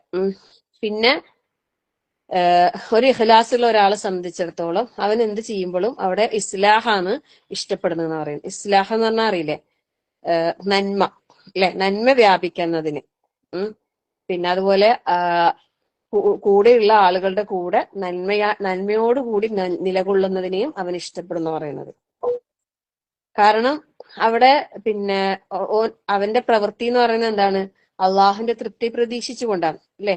അതുകൊണ്ട് തന്നെ ആളുകൾക്കിടയിൽ നല്ലത് ഉണ്ടാകണം, നന്മ ഉണ്ടാകണം, നന്മ വ്യാപിക്കണം എന്നുള്ള ആ ഒരു ആഗ്രഹമായിരിക്കും ആ ഒരു ഇഖ്ലാസ് ഉള്ള ഒരു മനുഷ്യന്റെ പ്രവർത്തനത്തിൽ ഉണ്ടാകാന്ന് പറയുന്നത്. ഇമാം ഷാഫി റഹ്മുള്ള പറയുന്നുണ്ട്, എനിക്കറിയുന്ന മുഴുവൻ ജ്ഞാനവും ജനങ്ങൾക്ക് ലഭിക്കണമെന്നും അതിന്റെ പേരിൽ അവർ എന്നെ പ്രശംസിക്കരുതെന്നും ഞാൻ ആഗ്രഹിക്കുന്നു. അദ്ദേഹം പറഞ്ഞെന്താന്ന് വെച്ചാല്, എനിക്കറിയുന്ന എല്ലാ അറിവും അത് ജനങ്ങൾക്ക് എല്ലാവർക്കും ലഭിക്കണം എന്ന് ഞാൻ ആഗ്രഹിക്കുന്നുണ്ട്. പക്ഷെ അതിന്റെ പേരിൽ എന്നെ അവര് പ്രശംസിക്കരുത് എന്നും ഞാൻ ആഗ്രഹിക്കുന്നു. ഓക്കെ, അപ്പൊ ആ ഒരു കാര്യങ്ങളൊക്കെ നമ്മൾ ഓരോരുത്തരും നമ്മൾ സ്വന്തത്തോട് തന്നെ ചോദിച്ചാൽ മതി. നമ്മള് എല്ലാവർക്കും നന്മ വരണം നമ്മൾ ആഗ്രഹിക്കുന്നുണ്ടോ, അല്ലെ? എല്ലാവർക്കും നല്ലത് വരണം, എല്ലാവർക്കും നല്ലത് കിട്ടണം, എല്ലാവരും നല്ല നിലയിലെത്തണം, അല്ലെ? ഒരു ഹൈർ ഉണ്ടാകുമ്പോൾ അത് അവർക്കും ഇവർക്കും എല്ലാവർക്കും കിട്ടണം എന്ന ആഗ്രഹത്തോടെ ശരിക്കും ഒരു ക്ലാസ് എന്തെങ്കിലും കേട്ടാല് പറയണമെന്നും പറഞ്ഞു തരണമെന്നല്ലോ ആഗ്രഹിക്കുകയും ഇഷ്ടപ്പെടുകയും ചെയ്യുന്ന എന്തിട്ടാണ്, അല്ലെ? ഒരു പോസ്റ്റ് കിട്ടുമ്പോ വേഗം ഗ്രൂപ്പിലേക്ക് പോസ്റ്റ് ചെയ്യുന്ന എന്തിട്ടാ? സുബ്ഹാനല്ലാഹ്, നമ്മൾ അറിഞ്ഞൊരു അറിവ് അത് ആർക്കെങ്കിലും ഉപകാരപ്പെട്ടാലോ, അല്ലെ? കുറെ മെസ്സേജ് വരുന്നത് ഇഷ്ടപ്പെടാണ്ട് അങ്ങനെ സ്ക്രോൾ ചെയ്ത് പോകുന്ന ആൾക്കാരുണ്ടാവും. പക്ഷെ സ്ക്രോൾ ചെയ്യുമ്പോൾ നമുക്ക് ചിലപ്പോൾ നമുക്ക് കിട്ടേണ്ട കുറെ നന്മകളാണ് നമുക്ക് എന്താകുന്നത്, നഷ്ടപ്പെടുന്നത്. പക്ഷെ അവിടെയും എന്തുണ്ട്, അള്ളാന്റെ ഖദറുണ്ട്, ഇല്ലേ? നമുക്ക് കിട്ടാൻ കണക്കാക്കിയതൊക്കെ എവിടുന്നാണെങ്കിലും കിട്ടും, കിട്ടണ്ടാന്ന് കണക്കാക്കിയതാണെങ്കിലോ എത്ര പ്രാവശ്യം ഗ്രൂപ്പിലിട്ടാലും ചിലപ്പോ അവര് കണ്ടിട്ടുണ്ടാവൂല, അല്ലെ? അങ്ങനെയും കുറെ ആൾക്കാരുണ്ട്. ചില മെസ്സേജെല്ലാം ഞാനിങ്ങനെ ഗ്രൂപ്പിലിട്ടിട്ടുണ്ടാവും, എന്നിട്ട് അവർ അറിഞ്ഞിട്ടുണ്ടാവില്ല. എന്നിട്ട് കുറെ ദിവസം കഴിഞ്ഞിട്ട് ഇങ്ങനെ ഒരു ചോദ്യമായിട്ട് വരുന്നുണ്ടാവും. അപ്പൊ അള്ളാന്റെ തീരുമാനം വേണം, എല്ലാത്തിലും അള്ളാന്റെ തീരുമാനം ഉണ്ടെങ്കിൽ കിട്ടൂ. പക്ഷെ നമ്മളത് ആഗ്രഹിക്കുകയും പ്രാർത്ഥിക്കുകയും ചെയ്യുന്നുണ്ടെങ്കിൽ അള്ളാഹു താല നമ്മളിലേക്ക് എത്തിച്ചു തരും. അത് മനസ്സിന്റെ തേട്ടം എന്ന് പറയുന്നതില്ലേ, അള്ളാഹു കാണും. അത് ആത്മാർത്ഥമാണെങ്കിൽ, അത് ഹൈറായതിനാണെങ്കിൽ അള്ളാഹു അതിലേക്ക് വഴി എത്തിച്ചു തരും. ഇന്നൊരു സംഭവം ഉണ്ട് അതിന്, സുബ്ഹാനല്ലാഹ്, ജസ്റ്റ് ഷെയർ ചെയ്യാ. പിന്നെ ഒരു മദ്രസയിലേക്ക് പഠിപ്പിക്കാൻ വേണ്ടിയിട്ട്, പിന്നെ ഓൺലൈൻ മദ്രസയാണ്, ശനിയും ഞായറുള്ള. അപ്പൊ അതില് ശനിയാഴ്ച ചില സമയത്ത് ഏതെങ്കിലും ടീച്ചേഴ്സിന് എന്തെങ്കിലും കാരണത്താൽ ഇങ്ങനെ ലീവ്, അതായത് ക്ലാസ് എടുക്കാൻ ബുദ്ധിമുട്ടാകുമ്പോൾ ചിലപ്പോൾ എന്നോട് ചോദിക്കാറുണ്ട്, ഒന്ന് എടുക്കോ? ഒരു 3 പീരീഡ് ക്ലാസ് കുറച്ച് സമയം ഉണ്ടാവും, 9:30 to 10:30 11:30 ഉണ്ട്. അപ്പൊ എനിക്ക് സൗകര്യം ഞാൻ എടുത്തു കൊടുക്കലുണ്ട്. അപ്പൊ അങ്ങനെ ഇന്നലെ രാത്രി ആ മദ്രസയിലെ ടീച്ചർ എന്നെ വിളിച്ചിട്ട് ചോദിച്ചു, അസീന നിനക്ക് ഒഴിവുണ്ടാകോ? ആ ടീച്ചർ ഇപ്പോഴാ വിളിച്ചത്, അവർക്ക് എന്തോ അത്യാവശ്യമായിട്ട് നാളെ ക്ലാസ് എടുക്കാൻ ബുദ്ധിമുട്ടാണ്, അപ്പൊ പിന്നെ വേറെ ആരും കിട്ടിയിട്ടില്ല, പിന്നെ നിന്നെ തന്നെ ഓർമ്മ വന്നത്, നിനക്ക് എടുക്കാൻ കഴിയുമോ എന്ന് ചോദിച്ചു. അപ്പൊ എനിക്കിന്ന് വേറെ ഒരു അത്യാവശ്യത്തിന് എനിക്ക് പോകാനുണ്ട്, അപ്പൊ എനിക്കിന്ന് പറ്റൂല. അപ്പൊ ഞാൻ പറഞ്ഞല്ലോ, ഞാനിന്ന് തിരക്കാണല്ലോ, എനിക്ക് പറ്റൂലല്ലോ, എന്താ ചെയ്യാ? വേറെ ആരെങ്കിലും നിനക്ക് എന്റെ അറിവിലുണ്ടോ? അങ്ങനെ ചോദിച്ചപ്പോ എനിക്ക് പെട്ടെന്ന് ഓർമ്മ വന്നത് നസീറാനെയാണ്. അങ്ങനെ ഞാൻ നസീറാനെ വിളിച്ചിട്ട് ചോദിച്ചു. അപ്പോ നസീറ പറഞ്ഞു, കുഴപ്പമില്ല, ആ രാവിലത്തെ സമയം എന്ന് വെച്ചാൽ ഒരു ഹസ്ബൻഡ് എല്ലാം പോകുന്നതിന് മുമ്പാകുമ്പോ കുറച്ച് ബുദ്ധിമുട്ടായിരിക്കും, എന്നാലും കുഴപ്പമില്ല, എന്ന് ചോദിച്ചു നോക്കട്ടെ എന്നെല്ലാം പറഞ്ഞു. എന്നിട്ട് അപ്പൊ തന്നെ ഓർ പറഞ്ഞത് ഷെബിനാനോട് ചോദിച്ചു നോക്കുന്ന. അപ്പോ ഞാൻ പറഞ്ഞു, ഓക്കെ, എന്നാ ഞാൻ ഷെബിനാൻ വിളിക്കും. സമയം എപ്പാന്നറിയോ, 10:45 ടൈം തോന്നുന്നു. വിളിക്കാൻ തന്നെ പേടിയാണ്. ആദ്യം വാട്സപ്പിൽ ഒരു മെസ്സേജ് ഇട്ട് ഡെലിവറി ആവുന്നുണ്ടോ നോക്കി, എന്നിട്ട് ഞാൻ വിളിക്കുന്നുണ്ടായേ. അങ്ങനെ അത് കഴിഞ്ഞ് പിന്നെ ഞാൻ ഷെബിനാൻ വിളിച്ചപ്പോ ഷെബിന എനിക്ക് കഴിയോ, ഇതുവരെ അങ്ങനെ എടുത്തിട്ടൊന്നുമില്ല. ഞാൻ പറഞ്ഞു, എനിക്ക് കഴിയും, എന്തായാലും കഴിയും. ഭയങ്കര സന്തോഷായി ശരിക്കും. അങ്ങനെ ഞാൻ അവരുടെ നമ്പർ കോണ്ടാക്ട് അങ്ങോട്ടും ഇങ്ങോട്ടും അയച്ചു കൊടുത്ത് പിന്നെ അവിടെ സെറ്റാക്കിയിട്ട് ഞാൻ കിടന്നു. ശരിക്കും ഇന്ന് ക്ലാസ് എടുത്ത് കഴിഞ്ഞിട്ട് ഷെബിന അയച്ച വോയിസ് കേട്ട് സത്യം പറഞ്ഞാൽ ഭയങ്കര സന്തോഷം തോന്നി. കാരണം ഒരുപാട് കാലമായിട്ട് ആഗ്രഹിക്കുകയും പ്രാർത്ഥിക്കുകയും ചെയ്യുന്ന ഒരു കാര്യമാവുമല്ലോ, സുബ്ഹാനല്ലാഹ്. അത് എത്തിയ വഴി നോക്കിയാട്ടെ, ഒരാളെ പ്രാർത്ഥന, പിന്നെ ഒരു ഭാഗത്തുനിന്ന് ഒരാൾ പ്രാർത്ഥിക്കുന്നത്, പിന്നെ അള്ളാഹു ആത്തേക്കുള്ള വഴി ഇങ്ങനെ പിന്നെ എൻ്റെ അടുത്ത് വന്ന് നസീറാൻ്റെ അടുത്ത് പോയി അങ്ങനെ അവിടത്തേക്ക് എത്തുന്ന ആ റൂട്ട് ശരിക്കും ആ സന്തോഷം എന്ന് പറയുന്നത് കേട്ടിട്ട് ഭയങ്കര സന്തോഷമായി പോയി. കാരണം നമ്മളോട് പറഞ്ഞപ്പോ നമുക്ക് അത്ര സന്തോഷമൊന്നും ഉണ്ടാവില്ലേനു. കാരണം അൽഹംദുലില്ലാ നമുക്ക് അത്യാവശ്യം അങ്ങനെയുള്ള അവസരങ്ങൾ കിട്ടുന്നവരായതുകൊണ്ടായിരിക്കും നമുക്ക് അതിന് വലിയ എന്നാലും കുട്ടികളെ പഠിപ്പിക്കുന്ന എനിക്ക് ഇഷ്ടമാണ്. ഞാൻ കിട്ടിയ അവസരം ഞാൻ ഇല്ലാന്നൊന്നും പറയലില്ല. അപ്പൊ പക്ഷെ ഷെബ്നാന്റെ സന്തോഷം കണ്ടിട്ട് സത്യം പറഞ്ഞ റബ്ബി അള്ളാഹു ആ ഒരു ഇതില് പിന്നെ ഇനിയും അവസരങ്ങൾ കൊടുക്കട്ടെ എന്ന് കുറെ ദുആ ചെയ്തല്ല അങ്ങനെ ഒരു കാര്യത്തിന് ഭയങ്കര സന്തോഷം. അത് പറഞ്ഞറിയിക്കാൻ കഴിയാത്ത വെച്ചാല് ഞാൻ ഇങ്ങനെ പ്രാർത്ഥിക്കുന്ന ഒരു കാര്യാന്നാ പറഞ്ഞത്. ഇത്ര പിന്നെ കുഞ്ഞു മക്കളെ പഠിപ്പിക്കാൻ ഇങ്ങനെ ഒരു കോഴ്സെല്ലാം കംപ്ലീറ്റ് ആക്കിയിട്ട് അതിനൊരു അവസരം ഇങ്ങനെ പ്രാർത്ഥിച്ചിട്ടുണ്ടായിന്നാ പറഞ്ഞത്. അപ്പൊ ആ പ്രാർത്ഥന സ്വീകരിച്ച ആ ഒരു സുബ്ഹാനല്ലാഹ് അള്ളാഹിനോട് ദുആ ചെയ്താൽ അള്ളാഹു ഏതെങ്കിലും ഒരു വഴിക്ക് ഒരു ഉത്തരം നമുക്ക് തരും എന്നുള്ളതിന്റെ ഒരു തെളിവ് ഇന്ന് രാവിലെ കണ്ടതാ. ഞാനും നസീറയാണ് ആ സന്തോഷം അനുഭവിച്ചത്. സത്യത്തില് അത് നിങ്ങളോടും കൂടി ഒന്ന് ഷെയർ ചെയ്തേ ഉള്ളൂ. സുബ്ഹാനല്ലാഹ് ലാ ഹൗല വലാ ഖുവത ഇല്ലാ ബില്ലാ. അവിടെയും അവിടെയും നമുക്കുള്ള പാഠം എന്താന്ന് വെച്ചാല് നമ്മൾ എന്താഗ്രഹിക്കുന്ന അത് ആത്മാർത്ഥമായിട്ട് റബ്ബിന്റെ മുമ്പിൽ നമ്മൾ സമർപ്പിച്ചു കഴിഞ്ഞാല് അതിനുള്ള വഴി അത് ഹൈറാണെങ്കിൽ നമുക്കത് ഹൈറാണെങ്കിൽ അള്ളാഹു തആല അത് നമുക്ക് എത്തിച്ചു തരും, ഉറപ്പാണ്. അപ്പൊ അങ്ങനത്തെ കുറേ കാര്യങ്ങളുണ്ട്. സുബ്ഹാനല്ലാഹ് ലാ ഹൗല വലാ ഖുവത ഇല്ലാ ബില്ലാ അല്ലാഹു അക്ബർ. അപ്പൊ അങ്ങനെ ഇപ്പൊ നമ്മളെ കർമ്മങ്ങളും നമ്മളുടെ പ്രാർത്ഥനകളും നമ്മുടെ എല്ലാം എന്താകണം, ഇഖ്ലാസ് ഉള്ളതാകണം. ഇഖ്ലാസ് എന്നുള്ളത് അത്യാവശ്യം നിർബന്ധമുള്ള കാര്യമാണ്. ആ ഒരു കാര്യം നമ്മൾ ശ്രദ്ധിക്കാം. പിന്നെ പറയുന്നത് എന്താ അറിയോ, നമ്മളിപ്പോ അത്യാവശ്യം നന്നായിട്ട് പ്രവർത്തിക്കുന്നുണ്ട് വിചാരിക്കാം. അത് കാരണത്താൽ ഒരിക്കലും നമ്മൾ മറ്റുള്ളവരുടെ പ്രവർത്തനത്തെ എന്താകാൻ പാടില്ല, കുറച്ച് കാണാൻ പാടില്ല, വില കുറച്ച് കാണാൻ പാടില്ല. അത് ഇഖ്ലാസ് ഉള്ളവന്റെ ലക്ഷണം പറയുന്നത്. എല്ലാവർക്കും ഒരു വില കൽപ്പിക്കും. അതായത് ഒരാള് ഇഖ്ലാസ് ഉള്ള ഒരു സത്യസന്ധനാണെങ്കിൽ മറ്റുള്ളവരുടെ പരിശ്രമങ്ങൾക്കും അവൻ എന്താകും, വില കൽപ്പിക്കുന്നു. മാത്രമല്ല അവർക്ക് വേണ്ടിയിട്ടും അവരുടെ ബർക്കത്തിന് വേണ്ടിയിട്ടും അങ്ങനെ പ്രാർത്ഥിക്കുകയും ചെയ്യും. എന്നിട്ട് മറ്റുള്ളവരെ അതിലൂടെ പുകഴ്ത്തി അതേ സന്തോഷിപ്പിക്കുകയും ചെയ്യും. അതാ പറയുന്നത്. എന്നാ റിയാ ഉള്ള ഒരാൾ എന്താക്കൂല, മറ്റുള്ളവരെ പുകഴ്ത്താനോ അവരെ അഭിനന്ദിക്കാനോ അവരുടെ പ്രവൃത്തിയെ അംഗീകരിക്കാനോ തയ്യാറാകൂല. ഞാനാ വലുത്, ഞാൻ പറയുന്ന അത്രയൊന്നും നിങ്ങൾക്കറിയില്ല എന്ന രീതിയിലായിരിക്കും അവരുടെ വർത്താനവും പ്രവർത്തനങ്ങളും ഉണ്ടാകാം. നമ്മൾ ശ്രദ്ധിക്കണം, വളരെയധികം ശ്രദ്ധിക്കണം. നമ്മള് ഒരാളിപ്പം സത്യം പറയാല ഞാൻ എന്നെ തന്നെ പുകഴ്ത്തലായി പോകുമെന്ന് എനിക്കറിയില്ല. ഓരോരാള് ഗ്രൂപ്പിൽ ക്ലാസ് എടുത്താല് സത്യം എനിക്ക് അവരെ ക്ലാസ്സിനെ കുറിച്ച് നല്ലത് പറഞ്ഞിട്ട് അവരെ നമ്പർ ഇല്ലാത്ത ആളെല്ലാം എനിക്ക് ആ മെസ്സേജ് അയക്കാം. അപ്പൊ എനിക്ക് ഭയങ്കര സന്തോഷം കേൾക്കുമ്പോ. എനിക്ക് ഭയങ്കര സന്തോഷാന്നേ. ഞാനത് എന്താക്കും, വേഗം അവർക്ക് അയച്ചു കൊടുക്കും. അത് അവർക്കൊരു സന്തോഷം ആയിക്കോട്ടെ. അല്ലെ, സ്വാഭാവികമായിട്ട് ഇപ്പം ആദ്യമായിട്ടുള്ള ഒരാൾ ക്ലാസ് എടുത്താല് നല്ലത് പറയുമ്പോ ആ ടീച്ചറിന്റെ നമ്പർ എന്റെ അടുത്ത് ഇല്ലേറ്റാ, നല്ല ക്ലാസ് നല്ല ഇഷ്ടമായി അങ്ങനെയെല്ലാം പറഞ്ഞിട്ട് എനിക്ക് മെസ്സേജ് അയക്കുമ്പോ ഞാൻ വേഗം ആ മെസ്സേജ് അങ്ങ് ഫോർവേഡ് ചെയ്ത് കൊടുക്കലാം. ചിലപ്പോ അല്ലെങ്കിൽ ഞാനിങ്ങനെ പറയും. പിന്നെ അത് എന്താ എന്നെ സംബന്ധിച്ചിടത്തോളം എനിക്കത് ഭയങ്കര സന്തോഷമുള്ള കാര്യമാണ്. ഈ ഗ്രൂപ്പിൽ ആര് ക്ലാസ് എടുത്താലും പിന്നെ ക്ലാസ് നന്നാകണേന്ന് തന്നെ ഞാൻ പ്രാർത്ഥിക്കുക. അവർക്ക് ഏറ്റവും നന്നായിട്ട് എടുക്കാനും തുടർന്നും ക്ലാസ് എടുക്കാനും കഴിയണേന്ന് ആത്മാർത്ഥമായിട്ട് പ്രാർത്ഥിക്കലുണ്ട്. അള്ളാഹു എല്ലാവർക്കും അതിനുള്ള തൗഫീഖ് നൽകട്ടെ, ആമീൻ. അപ്പം പിന്നെ നമ്മളെ മനസ്സിൽ ഇഖ്ലാസ് ഉണ്ടെങ്കിൽ, ഇഖ്ലാസും പിന്നെ ഇസ്ലാഹും ഉണ്ടെങ്കിലാന്ന് പറയുന്നത് എന്ത്, പിന്നെ മറ്റുള്ളവരുടെ പരിശ്രമങ്ങൾക്ക് നമ്മള് സഹകരിക്കും, സഹായിക്കും, പിന്നെ അവരുടെ ബർക്കത്തിന് വേണ്ടിയിട്ട് പ്രാർത്ഥിക്കും, അവരെ പ്രശംസിക്കും. അങ്ങനെ എല്ലാ നിലക്കും അവരെ നല്ല നിലക്ക് എന്താകും, സപ്പോർട്ട് ചെയ്യും. നേരെ മറിച്ച് റിയാ ഉള്ള ഒരാൾ എന്താകൂല, പിന്നെ അതിന് തയ്യാറാകൂല എന്നാ പറയുന്നത്. അള്ളാഹു കാത്തുരക്ഷിക്കട്ടെ, അമീൻ. ഇബ്നുൽ ജൗസി റഹ്മുള്ള പറയുന്നു, താൻ തേടിപ്പോകുന്ന കാര്യം തനിക്ക് ലഭിക്കുകയില്ലെന്ന് ലോകമാന്യൻ മനസ്സിലാക്കണം.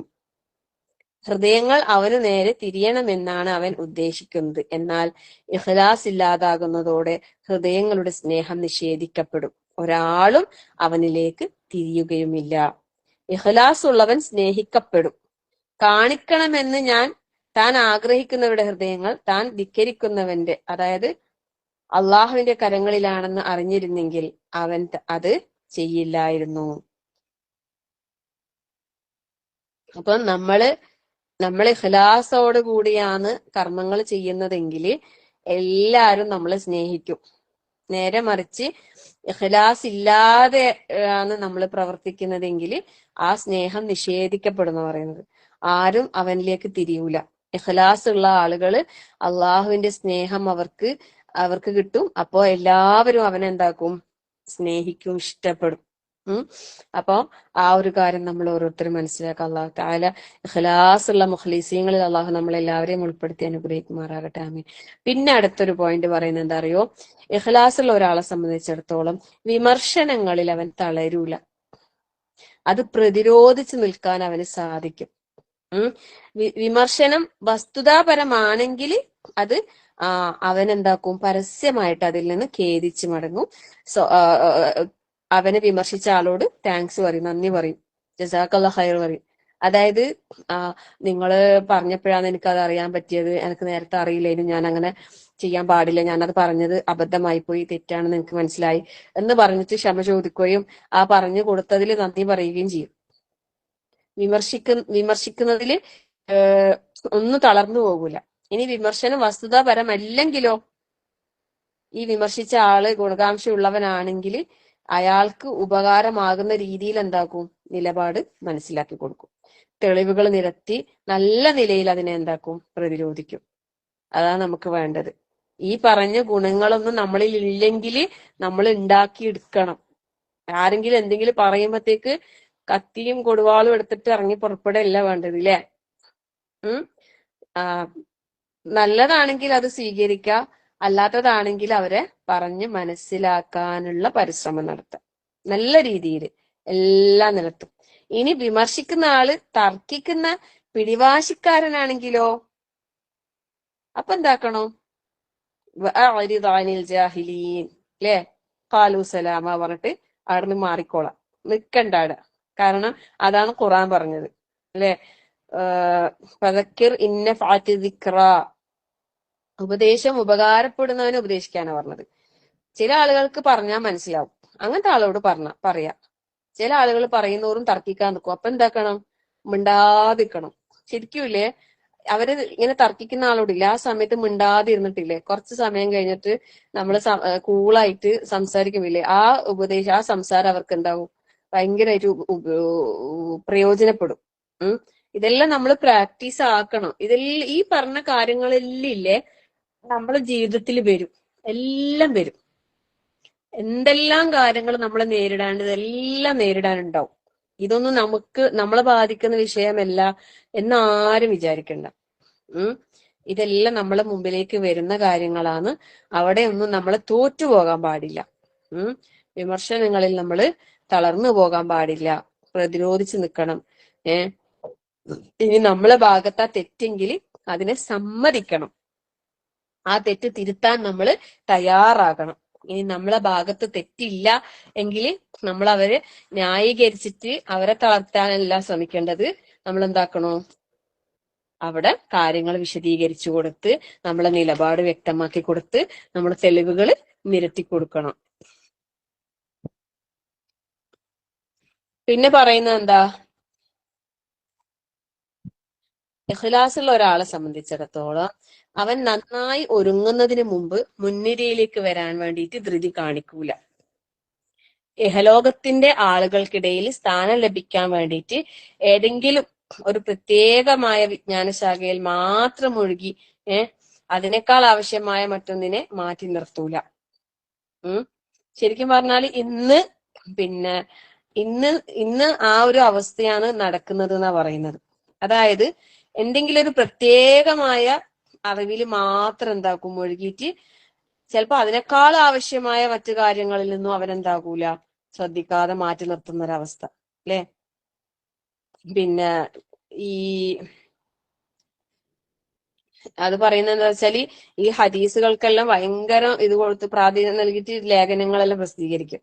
എന്നാ പിന്നെ അവരിൽപ്പെട്ട ഒരാളോട് വേറെന്തെങ്കിലും ഒരു വിഷയത്തില് ശുദ്ധീകരണവുമായി ബന്ധപ്പെട്ട് എന്തെങ്കിലും ഫിഖ്ഹിയായ മസ്അല ചോദിച്ചാല് ചിലപ്പോ അയാൾക്കൊന്നും അറിയണ്ടാവില്ല. അപ്പൊ അങ്ങനെ ആവാൻ പാടില്ല എന്നാ പറയുന്നത്. നമ്മൾ നന്നായി ഒരുങ്ങണം, നന്നായി ഒരുങ്ങിയിട്ട് തന്നെ മുൻനിരയിലേക്ക് എത്താനാണ് പരിശ്രമിക്കേണ്ടത്. ഉം ആൾക്കാർക്കിടയിൽ സ്ഥാനം ലഭിക്കാൻ വേണ്ടിയിട്ട് ഏതെങ്കിലും ഒരു വിഷയത്തിൽ പിന്നെ PhD എടുക്കുക എന്നുള്ളതല്ല എന്നാ പറയുന്നത്, മനസ്സിലാക്കണം. പിന്നെ ചില ആളുകൾ എന്താക്കുന്നറിയോ, മറ്റുള്ളവരെ ആക്ഷേപിക്കുന്ന കാര്യത്തിൽ ഇങ്ങനെ മുഴുകി ജീവിക്കുന്ന ആളായിരിക്കും. ഇങ്ങനെ വിമർശിക്കാൻ അവരെന്നിട്ട് പറയും ഞങ്ങൾ വിമർശനത്തിന്റെ ആളുകളാണ്. ഇത് ജനങ്ങളെ ശ്രദ്ധ അവരിലേക്ക് തിരിക്കാൻ വേണ്ടിയിട്ടുള്ള ഒരു പരിശ്രമമാണെന്നാ പറയുന്നത്. ശരിക്കും പറഞ്ഞാൽ അവർക്ക് പരിശുദ്ധ ഖുർആനിലെ വചനങ്ങൾ പോലും നേരാവണ്ണം ഓതാൻ അറിയാത്ത ആൾക്കാരായിരിക്കും. സുബ്ഹാനല്ലാഹ്. അല്ലെ, അങ്ങനത്തെ അവസ്ഥ നമ്മൾ കാണുന്നില്ലേ? കുറച്ച് അറിവുകൾ വെച്ചിട്ട് ഇങ്ങനെ കണ്ടിക്കുക ഇല്ല, അങ്ങനെ സമ്മതിക്കൂല. സുബ്ഹാനല്ലാഹ്. അറിയില്ലെങ്കിൽ അറിയില്ല എന്ന് പറയാനുള്ള ഒരു അറിവെങ്കിലും നമുക്ക് ഉണ്ടാവണം. അതാണ് ഏറ്റവും വലിയ അറിവ് എന്ന് പറയുന്നത്, അല്ലെ? അറിയില്ലെങ്കിൽ എന്തിനാ മാന്യമായിട്ട് അതിനെക്കുറിച്ച് അറിയാം, എനിക്ക് അതിനെക്കുറിച്ച് അറിയില്ല എന്ന് തന്നെ പറയാം. അതിന് അങ്ങനെ ഇങ്ങനെ എന്നിട്ട് പിടിച്ചു നിൽക്കാൻ വേണ്ടിയിട്ട് നമ്മൾ എന്തെങ്കിലും കാട്ടിക്കൂട്ടിയാൽ അവിടെ ശരിയാവോ? ഇല്ല, അല്ലെ? അപ്പോ ആ വിഷയത്തിൽ നമ്മള് ശ്രദ്ധിക്കാം.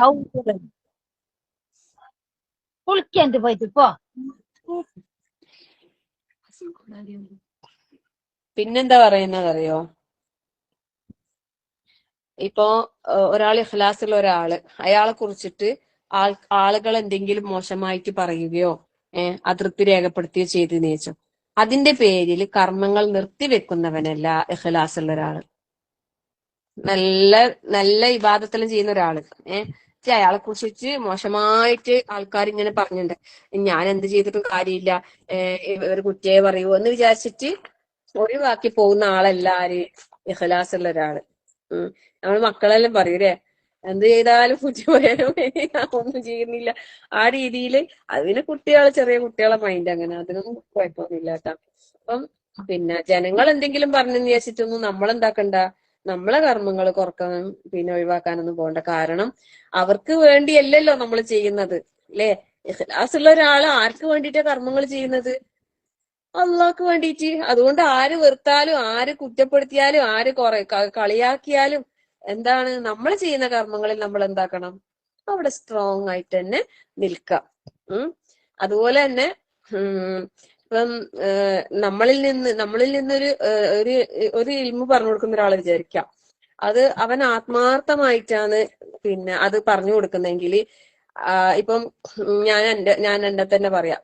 പിന്നെ ഞാൻ ക്ലാസ് എടുക്കുന്നു, എന്റെ ക്ലാസ്സിൽ ഇപ്പൊ ആള് കുറഞ്ഞു വരുന്നു, ഞാൻ മതി ആളെല്ലാം കുറയുന്നു, ഇനി ക്ലാസ് എടുക്കുന്നില്ല എന്ന് തീരുമാനിക്കാൻ പറ്റുമോ? പറ്റൂല എന്ന് പറയുന്നത്. കാരണം എന്താ അറിയോ, നമ്മളിൽ നിന്ന് പ്രയോജനം ലഭിക്കുന്നവരുടെ എണ്ണം കുറഞ്ഞാലും കൂടിയാലും അത് നമ്മളെ ബാധിക്കാൻ പാടില്ല. എത്ര കുറച്ചാളാണെങ്കിലും എത്ര പിന്നെ കൂടുതലാണെങ്കിലും നമ്മൾ എടുക്കുന്നത് എന്തിനു വേണ്ടിയിട്ടാണ്? അവിടെ അള്ളാന്റെ തൃപ്തി പ്രീതി കാംക്ഷിച്ചുകൊണ്ട്, അല്ലെ? അള്ളാന്റെ പ്രീതി കാംക്ഷിച്ചുകൊണ്ട് അള്ളാന്റെ മാർഗത്തിലേക്കാണ് ക്ഷണിക്കുന്നത്, അല്ലെ? അല്ലാതെ നമ്മൾ സ്വന്തത്തിലേക്കല്ല, എന്നിലേക്കല്ല, നമ്മളിലേക്കല്ല ആരെയും ക്ഷണിക്കുന്നത്, അല്ലെ? അതുകൊണ്ട് അപ്പോ നമ്മൾ അതില് ആള് കുറഞ്ഞെന്ന് വിചാരിച്ചിട്ട് നമ്മൾ എന്താക്കണ്ട, വിഷമിക്കണ്ട. ശരിക്കും പറഞ്ഞാലേ കൂടിയാലാ വിഷമിക്കണ്ടെന്ന് പറയുന്നു. കാരണം നല്ല ആൾക്കാർ കുറച്ചേ ഉള്ളൂ എന്നല്ലേ പറഞ്ഞത്, അല്ലെ? എന്താണ് ആ ഒരു ദുആ ഉണ്ടല്ലോ, ഇബാദത്തുൽ ഖലീൽ പറയുന്ന, എന്നെ നിന്റെ ആയ കുറച്ചാളുകളിൽ എന്നെ ഉൾപ്പെടുത്തണേന്ന് പറഞ്ഞൊരു ഇത് പറയുന്നില്ലേ? പിന്നെ ഒരിക്കലും ഫുദൈൽ ബിൻ ഇയാദ് റഹിമഹുല്ലാഹ് അദ്ദേഹത്തിന്റെ മകൻ അലി പിതാവിനോട് ചോദിക്കുകയും, എന്റെ പിതാവെ, മുഹമ്മദ് നബി സല്ലല്ലാഹു അലൈഹി വസല്ലമയുടെ സഹാബികളുടെ സംസാരം എത്ര മധുരതരമാണ്. അപ്പൊ അദ്ദേഹം പറയാന്ന്, എന്റെ കുഞ്ഞുമകനെ, അത് മധുരമുള്ളതാകാനുള്ള കാരണം നിനക്കറിയുമോ? അപ്പോ അദ്ദേഹം പറഞ്ഞു ഇല്ല. അത് പറഞ്ഞ് അവര് അത് മുഖേന അള്ളാഹുവിനെയാണ് ലക്ഷ്യം വെച്ചത്, അതുകൊണ്ടാണ് അവിടെ കർമ്മങ്ങൾ എന്തായത്, അത്രയും അവരുടെ സംസാരമൊക്കെ അത്രയും മധുരതരമായിട്ട് മാറിയത്. സുബ്ഹാനല്ലാഹ്. അപ്പം അള്ളാഹുവിന്റെ തൃപ്തി മാത്രം ആഗ്രഹിച്ച് കർമ്മങ്ങൾ ചെയ്യുന്ന ഇഖ്ലാസുള്ള മുഅ്മിനീങ്ങളുടെ മുഖ്ലിസീങ്ങളുടെ ലക്ഷണങ്ങളാണ് നമ്മൾ ഇത്രയും സമയം പറഞ്ഞത്. ഈ പറഞ്ഞതിൽ എന്തെല്ലാം നമുക്കുണ്ട്, എന്തെല്ലാം നമുക്കില്ല, ഏതെല്ലാം നമ്മൾ ഉണ്ടാക്കിയെടുക്കണം, ഓരോരുത്തരും പരിശ്രമിക്കുക. അള്ളാഹു സുബ്ഹാനഹു വ തആല നമുക്ക് എല്ലാവർക്കും അള്ളാഹു തൃപ്തിപ്പെടുന്ന അള്ളാഹുവിന്റെ ഇഖ്ലാസ് ഉള്ള അല്ലെ, വമാ ഉമിറു ഇല്ലാ ലിയഅ്ബുദുല്ലാഹ മുഖ്ലിസീന ലഹുദ്ദീൻ, ഇഖ്ലാസോടുകൂടി അമലുകൾ ചെയ്യാനുള്ള തൗഫീഖ് റഹ്മാനായ റബ്ബ് നമുക്ക് എല്ലാവർക്കും തന്നെ അനുഗ്രഹിക്കുമാറാകട്ടെ. അള്ളാഹു ഇഷ്ടപ്പെടുന്ന, അള്ളാഹു തൃപ്തിപ്പെടുന്ന, അള്ളാഹുവിന്റെ ഏറ്റവും പ്രിയപ്പെട്ട അടിയാറുകളിൽ അള്ളാഹു നമ്മളെല്ലാവരെയും ഉൾപ്പെടുത്തി അനുഗ്രഹിക്കുമാറാകട്ടെ. ആമീൻ. റഹ്മാനായ റബ്ബെ, നിന്റെ തൃപ്തിയും പ്രീതിയും പൊരുത്തവും ഉദ്ദേശിച്ചുകൊണ്ട് മാത്രമാണ് റബ്ബെ ഞങ്ങൾ എല്ലാവരും ഇവിടെ ഒരുമിച്ച് കൂടിയിരിക്കുന്നത്. ഞങ്ങളുടെ ഹൃദയത്തിലേക്ക് റിയാഇന്റെ ഒരു അംശം പോലും കടന്നു വരാത്ത രീതിയിൽ ഞങ്ങളുടെ ഹൃദയങ്ങളെ നീ പരിശുദ്ധമാക്കി തരണേ റഹ്മാനെ. നല്ല ഇഖ്ലാസോടുകൂടി എല്ലാ കർമ്മങ്ങളും ചെയ്യാൻ, അള്ളാഹുവെ നിന്റെ ദിക്റോടുകൂടി എല്ലാ ഇബാദത്തുകളും ചെയ്യാൻ ഞങ്ങളെ നീ സഹായിക്കണേ റഹ്മാനെ. ഞങ്ങൾ ചെയ്യുന്ന നമസ്കാരമാകട്ടെ, ഖുർആൻ പാരായണമാകട്ടെ, ദാനധർമ്മങ്ങളാകട്ടെ, മറ്റേതൊരു സൽക്കർമ്മമാകാം, ഏറ്റവും ചെറിയ കാര്യങ്ങളായാലും രാവിലെ ഉറക്കം ഉണർന്നു മുതൽ രാത്രി വിരിപ്പിലേക്ക് എത്തുന്നവരെയുള്ള എല്ലാ കർമ്മങ്ങളും അള്ളാഹുവെ നിന്റെ തൃപ്തിയോടുകൂടി നിന്റെ പ്രീതി ഉദ്ദേശിച്ചുകൊണ്ട് ചെയ്യാൻ ഞങ്ങൾക്ക് നീ തൗഫീഖ് പ്രദാനം ചെയ്യണേ റഹ്മാനെ. എല്ലാ കാര്യങ്ങളിലും ഒരു ശ്രദ്ധ പുലർത്താൻ, ഒരു ശ്രദ്ധയോടുകൂടി, ഒരു ചിന്തയോടുകൂടി വാക്കുകളായാലും പ്രവർത്തനങ്ങളായാലും ചിന്തിച്ച് പ്രവർത്തിക്കാൻ, ചിന്തിച്ച് സംസാരിക്കാൻ ഞങ്ങൾക്ക് നീ ഏറ്റവും നല്ല തൗഫീഖ് പ്രദാനം ചെയ്യണേ റഹ്മാനെ.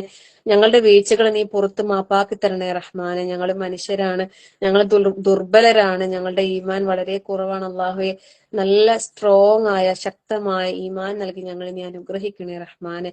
ഞങ്ങളിൽ വന്നു പോകുന്ന വീഴ്ചകൾ, പോരായ്മകൾ അള്ളാഹുവെ നിന്റെ മഹത്തായ ഫضل കൊണ്ട് ഞങ്ങൾക്ക് എല്ലാവർക്കും പുറത്ത് മാപ്പാക്കി തരണേ റഹ്മാനെ. ഞങ്ങൾ ചെയ്തു പോയ തിന്മകളെ അള്ളാഹുവെ നിന്റെ കാരുണ്യം കൊണ്ട് അതിനെ നീ നന്മകളാക്കി മാറ്റിത്തരണേ റഹ്മാനെ.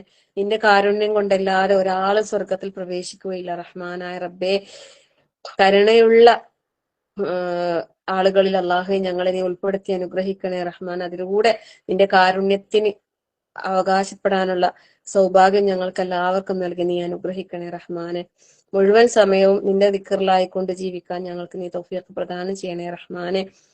ഞങ്ങളുടെ വീടുകളിൽ നാദാ നീ ഈമാനികമായ അന്തരീക്ഷം നിലനിർത്തി തരണേ റഹ്മാനെ. തുടക്കത്തിൽ പറഞ്ഞതുപോലെ മലക്കുകളുടെ സാന്നിധ്യം സദാസമയവും ഞങ്ങളുടെ വീടുകളിൽ ഞങ്ങളുടെ കൂടെ നിന്റെ ഏറ്റവും നല്ല മലായികങ്ങളുടെ സാന്നിധ്യം, സഹവാസം ഞങ്ങൾക്ക് ഉണ്ടാക്കി തരണേ റഹ്മാനെ. അതിലൂടെ ഒരുപാട് സൽക്കർമ്മങ്ങൾ ചെയ്യാനുള്ള തൗഫീഖ് ഞങ്ങൾക്ക് നൽകി അനുഗ്രഹിക്കണേ റഹ്മാനെ. പരിശുദ്ധമാക്കപ്പെട്ട പുണ്യമാക്കപ്പെട്ട ദുൽഹജ്ജ് മാസം ഞങ്ങളിലേക്ക് അടുത്തുകൊണ്ടിരിക്കുകയാണ്. ഞങ്ങളുടെ കൂട്ടത്തിൽ നിന്ന് ഒരുപാട് സഹോദരിമാർ പരിശുദ്ധമായ നിന്റെ ഹജ്ജ് കർമ്മത്തിലേക്ക്, നിന്റെ പുണ്യഭൂമിയിലേക്ക് പുറപ്പെട്ടുകൊണ്ടിരിക്കുന്നുണ്ട്. അള്ളാഹുവെ അവർക്കൊക്കെയും അവരുടെ എല്ലാ ആഗ്രഹങ്ങളും നീ സഫലീകരിച്ചു കൊടുക്കണേ റഹ്മാനെ. ഞങ്ങളോട് ദുആവസിയത്ത് ചെയ്തവരും അല്ലാത്തവരുമായ ഒരുപാട് ഹാജിമാർ അങ്ങോട്ടേക്ക് പുറപ്പെട്ടിട്ടുണ്ട്. അള്ളാഹുവെ അവരുടെ ഉദ്ദേശങ്ങൾ നീ സഫലീകരിച്ച് നൽകണേ. അള്ളാഹു അവർക്ക് ആരോഗ്യത്തോടെ ആഫിയത്തോടെ എല്ലാ കർമ്മങ്ങളും ചെയ്യാനുള്ള തൗഫീഖ് നൽകി അനുഗ്രഹിക്കണേ റഹ്മാനെ. അവരുടെ എല്ലാ കാര്യങ്ങളും നീ എളുപ്പം നൽകണേ അള്ളാഹ്.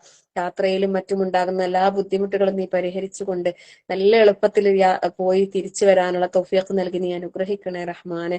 അതുപോലെ ഞങ്ങളുടെ കൂട്ടത്തിൽ ഒരുപാട് സഹോദരിമാര് ഈ ഒരു കാര്യത്തിന് കൊതിച്ചിരിക്കുന്നവരുണ്ട്. അള്ളാഹുവെ അതിനുള്ള വഴി അള്ളാഹു നീ എല്ലാവർക്കും നീ എളുപ്പത്തിൽ നൽകി അനുഗ്രഹിക്കണേ റഹ്മാനെ.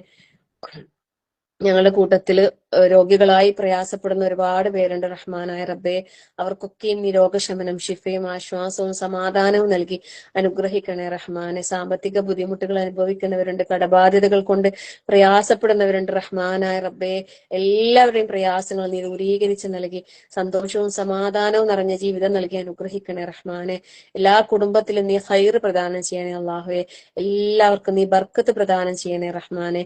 ആരോഗ്യത്തിലും സമ്പത്തിലും സന്താനങ്ങളിലും ഇബാദത്തുകളിലും എല്ലാം നീ ബർക്കത്ത് പ്രദാനം ചെയ്യണേ റഹ്മാനെ. ഞങ്ങളിൽ നിന്നും നേരത്തെ ഇവിടെ പറഞ്ഞു പോയ ഞങ്ങളുടെ പ്രിയപ്പെട്ടവർക്ക് എല്ലാവർക്കും നീ മഗ്ഫിറത്തും മർഹമത്തും നൽകി അനുഗ്രഹിക്കണേ റഹ്മാനെ. അവരുടെ കബറിടങ്ങളെ വിശാലമാക്കി നൽകി അനുഗ്രഹിക്കണേ റഹ്മാനെ. അവരെയും ഞങ്ങളെയും നിന്റെ ജന്നാത്തുൽ ഫിർദൗസിൽ ഒരുമിച്ച് ചേർത്ത് അനുഗ്രഹിക്കണേ റഹ്മാനെ. കത്തിയാളുന്ന നരകശിക്ഷയെ തൊട്ട് റഹ്മാനായ റബ്ബെ ഞങ്ങളെല്ലാവരെയും നീ കാത്ത് സംരക്ഷിക്കണേ റഹ്മാനെ. നീ തൃപ്തിപ്പെടുന്ന റാളിയത്തം മർദിയയിൽ ഉൾപ്പെടാൻ അള്ളാഹുവെ ഞങ്ങൾക്ക് നീ തൗഫീഖ് നൽകി അനുഗ്രഹിക്കണേ റഹ്മാനെ. ഈ ദുനിയാവിൽ നിന്ന് ഇവിടെ പറയുമ്പോൾ സന്തോഷത്തോടെ ലാ ഇലാഹ ഇല്ലല്ലാഹ് എന്ന കലിമ ചൊല്ലി മരിക്കുവാനുള്ള സൗഭാഗ്യം ഞങ്ങൾക്ക് നൽകി നീ അനുഗ്രഹിക്കണേ റഹ്മാനെ. ربنا هب لنا من أزواجنا وذرياتنا قرة أعين واجعلنا للمتقين إماما ربنا لا تزغ قلوبنا بعد إذ هديتنا وهب لنا من لدنك رحمة إنك أنت الوهاب اللهم اغفر للمؤمنين والمؤمنات والمسلمين والمسلمات والأحياء منكم والأموات إنك مجيب الدعوات يا قاضي الحاجات اللهم أجرنا من النار اللهم أجرنا من النار اللهم أجرنا من النار وادخلنا الجنة يا رب العالمين ربنا آتنا في الدنيا حسنة وفي الآخرة حسنة وقنا عذاب النار ربنا تقبل منا إنك أنت السميع العليم وتب علينا إنك أنت التواب الرحيم آمين آمين آمين برحمتك يا أرحم الراحمين وصلى الله على محمد والحمد لله رب العالمين السلام عليكم ورحمة الله وبركاته